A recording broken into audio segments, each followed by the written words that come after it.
அரங்கத்தில் இருக்கும் அனைவருக்கும் இறைவன் புறத்திலிருந்து சாந்தியும் சமாதானம் உண்டாகட்டும். இந்த நிகழ்ச்சி தாமதமாக துவங்கியதற்கு நான் தான் காரணம்.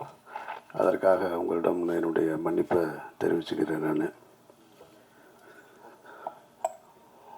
ஒரு துவக்க விழா இங்கே வந்திருக்கக்கூடிய பத்திரிகையாளர்களுக்கும் ஊடக நண்பர்களுக்கும்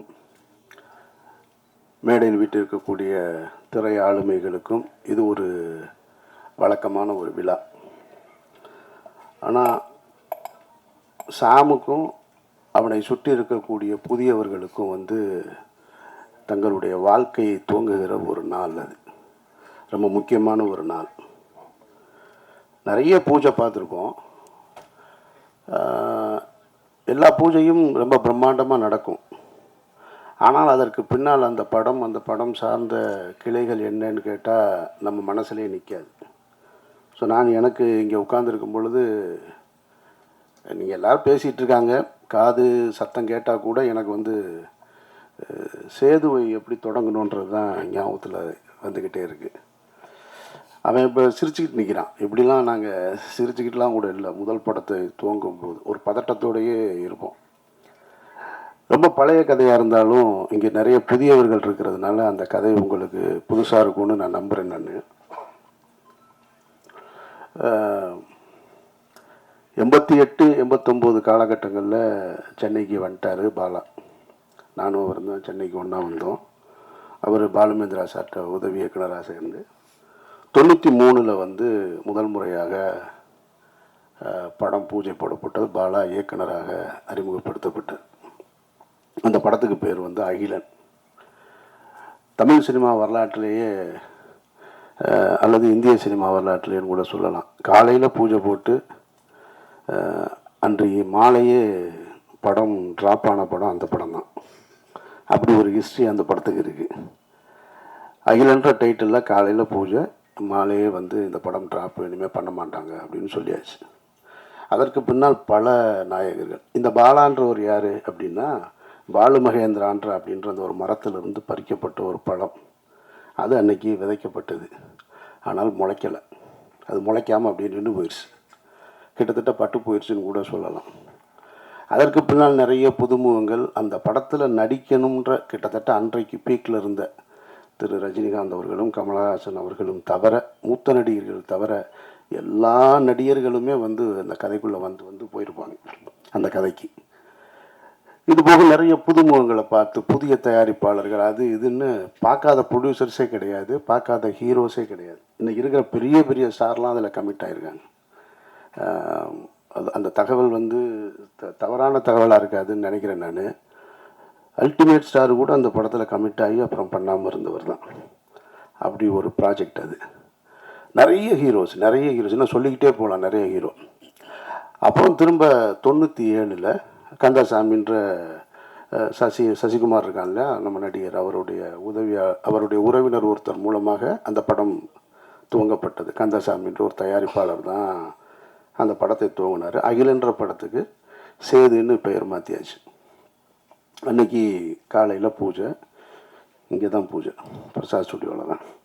அதனால தான் அதை நான் நினைவுபடுத்தி இப்போ நான் சொல்கிறேன். நான் காலையில் பூஜை, நாங்கள் பூஜை போட்டோம். படைப்பாளிகள் ஸ்ட்ரைக் ஆரம்பிச்சிட்டாங்க. அப்படியே நின்று போச்சு. விக்ரம்ன்ற ஒரு நாயகனை உள்ளே கொண்டு வர்றோம். அவர் 12 வருடங்களாக போராடிக்கிட்டு இருக்கார் வெற்றிக்காக. அந்த நாயகன் உள்ளே வர்றாங்க. அபிதான்ற ஒரு பொண்ணு ஹீரோயினாக இன்ட்ரடியூஸ் ஆகிறாங்க. இவ்வளவும் இருந்தும் அந்த படம் ட்ராப் ஆயிடுச்சு. படைப்பாளிகள் பிரச்சனை இல்லை. இப்போ எடுப்போமா, இன்றைக்கி எடுப்போமா, நாளைக்கு எடுப்போமான்னு தெரியாமல் அப்படியே காத்திருந்து ஒரு வருடம் 1.5 வருடங்களுக்கு பிறகு அந்த படம் துவக்கப்பட்டது. குறித்த பட்ஜெட்டில் முடிக்க முடியலை. அதனால் அது அடுத்த கட்டத்தை போய் 2000 தான் அந்த படம் முடிவுக்கு வந்தது. சரி, முடிவுக்கு வந்ததுக்கு பின்னாடி அந்த படம் விலைக்கு விற்பனைக்கு இருந்ததான்னு கேட்டால் அந்த படம் விற்பனைக்கு இல்லை, யாரும் வாங்கலை எல்லாமே. ஆனால் இந்த படத்தை டப்பிங்லேயோ எஃப்எக்ஸ்லேயோ பார்த்தவங்க எல்லாம் இந்த 97 தொடங்கி 93 தொடங்கி 2000 வரைக்கும் பல இயக்குனர்கள், பல தயாரிப்பாளர்கள் எங்களை கிராஸ் பண்ணி போயிட்டே இருக்காங்க. ஆனால் நாங்கள் மட்டும் நம்பிக்கையோடு ஒரு அறையில் காத்துக்கிட்டே இருக்கோம். எங்கள் படம் ஒரு நாளும் ரிலீஸ் ஆகும், என்னைக்காவது ஒரு நாள் எங்கள் படம் வந்துருன்ற நம்பிக்கையோடு உட்காந்துட்டு இருந்தோம். சரி, 2000 படம் முடிஞ்சதுக்கப்புறம் பார்த்தா அப்பவும் இல்லை. எங்களோடு சேர்ந்து பல ஹீரோக்களுடைய படங்கள் நாங்கள் டப்பிங் நடக்கும்போது பக்கத்தில் நடக்கும். இந்த சமீரா டப்பிங்கில் தான் நடக்கும். அங்கே பெரிய ஹீரோஸ்லாம் வருவாங்க. நாங்கள் அப்படி நின்று பார்த்துட்டே இருப்போம். அப்பவும் அது வியாபாரத்துக்குள்ளே வரலை. அதில் ஒரு நல்ல விஷயம் என்னென்னா, படம் நல்லா இருந்ததுன்றது மட்டும்தான் ஒரு இயக்குனர் தன்னுடைய கனவுகளை, ஒட்டுமொத்த கனவையும் தூக்கி ஒரு படத்தில் உழைப்பாக போட்டு படமாக்கி வச்சுருந்தார். அது அவருக்காக மட்டும் செஞ்சதில்லைன்றதான் ரொம்ப முக்கியமானது. அதை நம்ம கவனிக்கணும். அதை ஒரு டைரக்டர் இன்னைக்கு படம் எடுக்கிறாருன்னா அது உனக்கானது மட்டும் கிடையாது, ஒரு தலைமுறையை உருவாக்குறது. இது ஒரு தனி மனிதனுடைய இது இல்லை, ஒரு தலைமுறையை உருவாக்குறது. பாலுமகேந்திரான்ற மரத்திலிருந்து அந்த பழத்தை எடுத்து 2வது முறையாக விதைக்கப்பட்டது தான் சேது. அது விதைச்சது சாதாரணமாக முளைச்சது. அங்கேருந்து தான் அமீர்னு ஒருத்தன் வந்தேன். அங்கேருந்து தான் சூர்யான்ற ஒரு நடிகர் உருவாக்கப்படுறார். அங்கேருந்து தான் விக்ரம்ன்ற ஒரு மாபெரும் நடிகர் உருவாக்கப்படுறார். சூர்யான்ற நடிகர் தான் பல கம்பெனிகளை உருவாக்குறாரு, பல இயக்குநர்களை அறிமுகப்படுத்துகிறாரு. அமீர்ன்ற ஒரு இயக்குனர் வரும் பொழுது சசின்ற ஒரு இன்னொரு இயக்குனர் வரும். இன்னொரு சசின்ற ஒரு இயக்குனர் வரும்போது சமுத்திரக்கனி வர்றான், கஞ்சா கருப்பு வர்றான், நமோ நாராயணன் வர்றான், புதிய புதிய தயாரிப்பாளர்கள் வர்றாங்க. இப்படி போய்கிட்டே இருக்கு. அப்போது அந்த காலகட்டத்தில் 2000 படத்தை எடுத்து முடிக்கும்பொழுது எங்களுக்கு இருந்த நம்பிக்கை படம் நல்லா இருக்குது, அவ்வளோதான். வேறு எதுவுமே தெரியாது. படம் விற்பனை ஆகலை. அந்த டைமில் இதே பிரசாத் லேபில் நான் அந்த படம் ரிலீஸுக்காக நானும் தயாரிப்பாளர் திரு கஃபார் அவர்களும், அவர் எனக்கு அண்ணன் கஃபார் அண்ணனும் சித்ரா லட்சுமணன் சாரும் அந்த ரிலீஸுக்கான வேலைகளில், ஏன்னா ரொம்ப சிரமம், ரொம்ப கடனில் இருக்குது, இந்த படம் எப்படி ரிலீஸ் ஆகும்னு தெரியாத ஒரு சூழல். அப்போ நின்றுட்டு இருக்கும்போது பக்கத்தில் கமல் சார் இருக்கு. ஹேராம் படம் ஒர்க்கு போயிட்டுருக்கு அவருக்கு.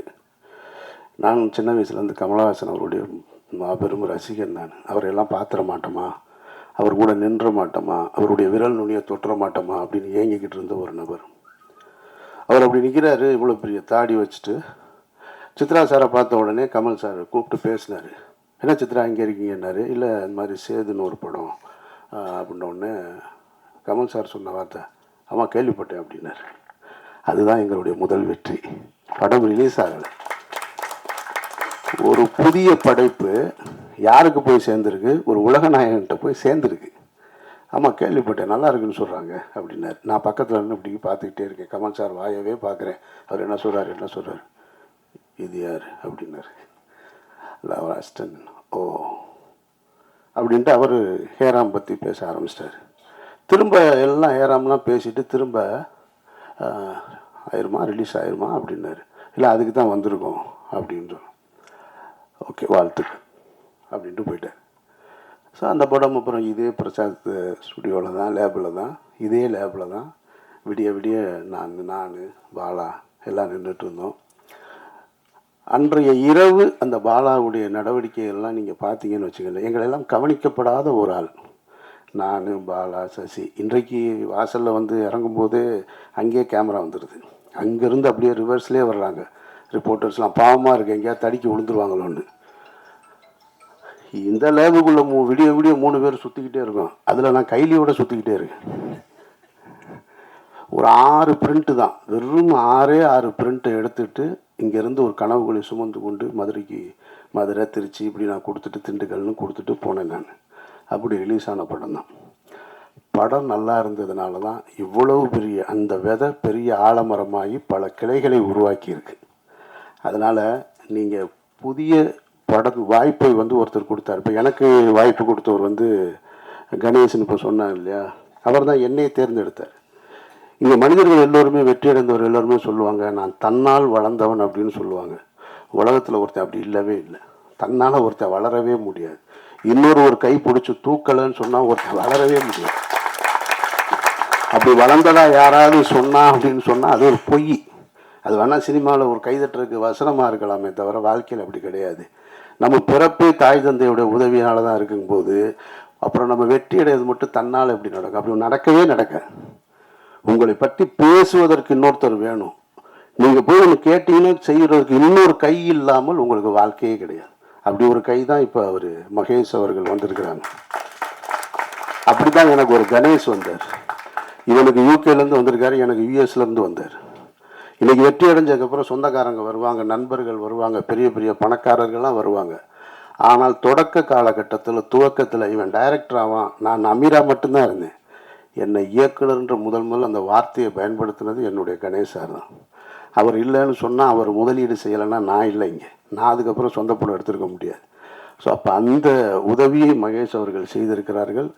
சாம் செய்ய வேண்டியது அந்த படத்தை நல்ல படமாக எடுத்துக்கூடாது. அப்போ இன்னைக்கு விதைக்கப்பட்டுருச்சு, இனி இதை முளைச்சி எடுத்துகிட்டு வர வேண்டிய முழு உழைப்பும் உன்னிடத்தில் இருக்குது. இங்கே நிகழ்ச்சி சிறப்பாக நடத்தி கொண்டிருந்த படவா கோபி, ஜீவா போன்றவர்கள்லாம் எனக்கு ரொம்ப பரிச்சயமானவர்கள், ஆனால் பழக்கம் இல்லை. ஆனால் பரிச்சயத்திலே ஒருத்தருக்கு ஒருத்தர் அன்பை பகிர்ந்து கொள்ளக்கூடிய அந்த ஒரு உறவு தான் அண்ணன்னு பார்த்தவொடனே கட்டி பிடிக்கிறது மாதிரியானது. எனக்கு அவர் இந்த நிகழ்ச்சியை ரொம்ப சிறப்பாக நடத்தினார். ஆனால் ஒரு வருத்தம் என்ன, 2 வருத்தம் இருக்குது. ஒன்று இவங்கிட்ட, இன்னொன்று அவர்கிட்ட. இங்கே அறிமுகப்படுத்தும் பொழுது ஒவ்வொருத்தராக எந்திரிச்சு நீங்கள் கை தூக்குங்க, கை தட்டுங்க. இந்த அறிமுகம் தேவையில்லை. நீங்கள் உழைங்க, நீங்கள் கடுமையான உழைப்பை போடுங்க, உங்களோட திறமையை கொண்டு வாங்க. உங்கள் பேர் சொன்ன உடனே அவங்க கை தட்டுவாங்க, அவங்க கை தட்டுவாங்க. நம்ம போய் ஒருத்தரை காமிச்சு உங்களுக்கு கைதட்டு, எனக்கு பிடிக்காத செயல் மேடையில் ஒருத்தரை அழைக்கும் போது நீங்கள் கைதட்டுங்கன்னு சொல்கிறது அது தேவையே இல்லை.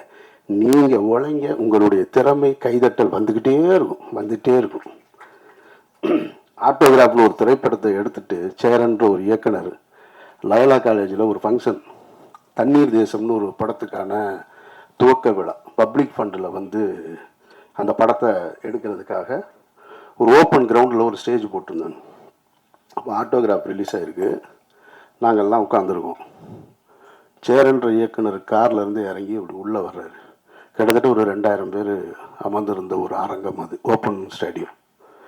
2000 பேரும் அவர் காரிலிருந்து இறங்கி மேடைக்கு வருவது வரைக்கும் கைதட்டலை துவங்கியவர்கள் நிறுத்தவே இல்லை. சேரனுக்கு கிடைத்த மிகப்பெரிய அங்கீகாரம் அது, ஆட்டோகிராஃப்ன்ற படத்துக்கு கிடைத்த ஒரு அங்கீகாரம். அப்போ நம்மளுடைய உழைப்பும் நம்மளுடைய திறமையும் கைதட்டலை பெற்றுத்தரும்ன்றது தான் மறுக்க முடியாத உண்மை. 2வது, எனக்கு இவனை வந்து என்கிட்ட இருந்து சசிகிட்ட சமுத்திரக்கனிகிட்ட போயிட்டான்னு சொல்கிறத விட கனி வந்து எடுத்துக்கிடுவான். அதில் வந்து பெரிய கில்லாடி அவனுக்கு தெரியும் யார் யாரை தூக்கிட்டு போகணும்னு. சசியை தூக்கிட்டு போனான், இவனை தூக்கிட்டு போனான், இந்த நடராஜன் என்னுடைய காஸ்டியூம் அவனை தூக்கிட்டு போயிட்டான், எல்லாரும் எடுத்துகிட்டு ஓடிடுவான். ஆனால் அது கடைசி நேரத்திலாம் சொல்லுவான், முன்னாடியும் சொன்னால் நம்ம எதுவும் சொல்லிடுவோன்றதுக்காக. அப்படி ஒரு சரியானவனை எடுத்துக்கிட்டான். எனக்கு என்ன ஒரே ஒரு வருத்தம்னா, டைட்டில் மட்டும்தான் வருத்தம். ஒருவேளை இது பெரிய ஹிட் ஆனாலும் ஆகலாம். ஆனாலும் யோலோ அப்படிங்கும்போது ஒரு முதல் படத்தை இயக்குனரை எப்படி அழைக்கணுன்றது இருக்குல்ல, இவனை எப்படி கூப்பிடுறதுன்னு தெரில. யோலோ சாமுன்னு கூப்பிடணும் போல இருக்கு. அதனால் அதுக்குள்ளே இருக்கிற ஆழமான அர்த்தம் இருந்திருந்தாலும் வேறு பேர் பரிசீலனை இருந்திருக்கலாம், சொல்ல முடியாது. ஒருவேளை ஆட்டோகிராஃப் வைக்கும்போதும் இந்த மாதிரி தான் இருந்தது, ஆட்டோகிராஃப் ஏன் வச்சாங்கன்னு சொல்லி. ஆனால் அதுவே பெரிய ஹிட் ஆயிடுச்சு. மற்றபடி இந்த நாள் மற்ற எல்லோருக்கும் ஒரு சம்பிரதாயமான நாளாக இருக்கும், இந்த விழாவும் ஒரு சம்பிரதாயமான விழாவாக இருக்கும். ஆனால் இதில் உழைக்க இன்றைக்கு அந்த விதைக்கப்பட்டவர்களுக்கு ஆத்மார்த்தமாக வந்து நிற்கிற எல்லோருக்குமே வந்து என்னுடைய நன்றியை நான் தெரிவிச்சுக்கிறேன். ஏன்னா இதுலேருந்து எவ்வளோ பேர் வரப்போகிறாங்கன்னு தெரியும். பாலுமகேந்திரா சார் வந்து உங்களுக்கு தெரியும், பாலுமகேந்திராட்டிருந்து நிறைய கனிகள் எடுத்து விதைக்கப்பட்டது. ஒரு பக்கம் வெற்றிமாறன் டீமு, ஒரு பக்கம் ராம் போன்றவர்கள். பாலாட்டிருந்து வந்தவங்க தான் நாங்கள் எல்லாருமே. ஆனால் ஒரு கட்டத்தில் நின்றுச்சு. இப்போ எனக்கு பின்னால் சசி, சமுத்திரகனி, அப்புறம் துரைவாணன் ஒரு இயக்குனர் எனக்கிட்ட இருந்து வந்தான். ஆக்சுவலாக அவன் உடல்நிலை சரியில்லாமல் ஒரு படம் இயக்குனா, ஆனால் இறந்துட்டான். ஸோ ஒரு சின்ன கேப் விழுந்துருச்சு. அந்த கேப்பை திரும்ப அந்த தோட்டத்தை துவங்குவதற்கு வந்து சாம் வந்திருக்கான். இவன் எடுத்துகிட்டு போகணும். இன்னும் எனக்கு ஒரு ஆசை இருக்குது, சரி என்கிட்ட இருந்து வர்ற அசிஸ்டன்ஸ் யாராவது அடுத்த கட்டத்தை நோக்கி போகணும் அப்படின்ற ஒரு ஆசை இருந்துக்கிட்டே இருக்குது. அதை செய்வான்ற நம்பிக்கையோடு இருக்கேன் நான்.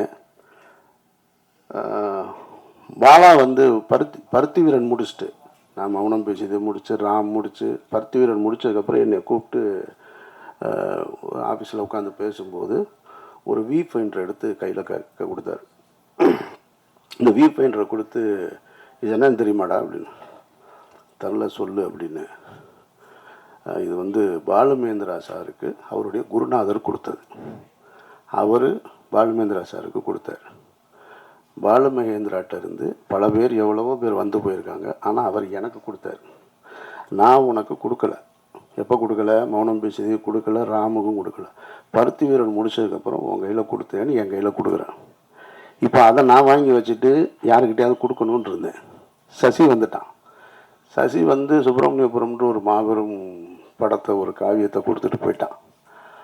ஆனால் சரி கொடுக்கலாம் அப்படின்னு நினைக்கும் போது நமக்கு ஒன்று இருக்கும்ல, நம்ம 3 படம் பிடிச்சதுக்கப்புறம் தானே கொடுத்தாங்க, இவனுக்கே முதல் படத்தில் கொடுக்கணும்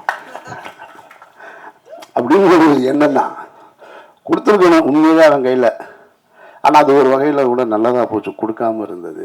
ஏன்னா அது அது யாருக்கிட்ட போகணுமோ அது முடிவெடுத்துக்கிறது அப்படின்னு நான் நினைக்கிறேன். நான் ஏன்னா அவன் அடுத்து டைரக்ட் பண்ணல, அடுத்தடுத்து முழு நேர நடிகராக மாறிட்டான். நம்ம கொடுத்துருந்தேன்னு வச்சுங்க, அங்கேயே தேங்கி இருந்திருக்கும். அப்போ அது இன்னும் என்கிட்ட தான் இருக்குது. அதை பெறுவதற்கான சந்தர்ப்பம் சாமிகிட்ட இருக்குது. இறைவன் அருள் இருந்தால் அதை நீ பெற்றுக்கொள்ளலாம். மற்றபடி இந்த ஒட்டுமொத்த குழுவிற்கும் என்னுடைய நெஞ்சார்ந்த வாழ்த்துக்கள். ரமணா, சிவா, மற்றபடி புதிய கலைஞர்கள் எல்லோருக்கும் என்னுடைய நெஞ்சார்ந்த வாழ்த்து.